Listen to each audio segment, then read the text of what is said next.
টাকা পাওয়া মাত্র পরের দিনই খরচ করে ফেলবো, এই চিন্তাও বাদ দিতে হবে। আজকে টাকা পাইছি, দুইটা ভালো ডিল হইছে, চল মামা সাইজ করে ফেলি, আজকে চল বাড়ি কিনা ফেলাই, জমি কিনা ফেলাই, এই করে ফেলাই, সেই করে ফেলাই, ফুটানি দেখায় ফেলাই, এটা বাদ দিতে হবে। আবেগ কন্ট্রোল। আপনার কাছে যেই লাইফস্টাইলে আছেন সেই লাইফস্টাইল 2 বছর চালানোর মতো টাকা থাকলে তারপরের থেকে শুরু করবেন ফুটানি অর হোয়াট এভার স্টাইল। তার আগ পর্যন্ত সেটা সঞ্চয়, সেটা রাখবেন, সেটাতে মূলধন বাড়াবেন, ব্যবসার পুঁজি বাড়াবেন, ব্যবসার ইনভেন্টরি বাড়াবেন, তার আগ পর্যন্ত না প্লিজ। আমাদের দেশের মধ্যে একটা ধারণা আছে মানুষজনের মধ্যে, খুব দেখাতে হবে, রাইট?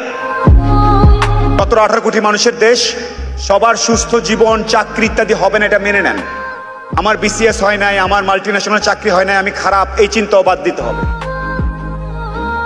আমি উদ্যোক্তা, আমি ব্যবসা করি, এটার মধ্যে একটা প্রাইড আনতে হবে মনের মধ্যে।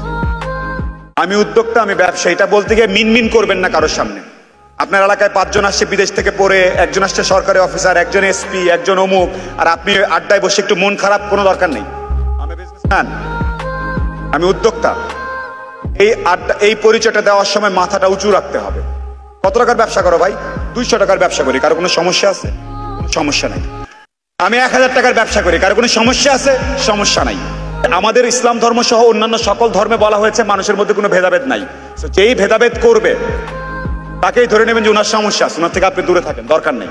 আপনি করেন না ভেদাভেদ, রাইট?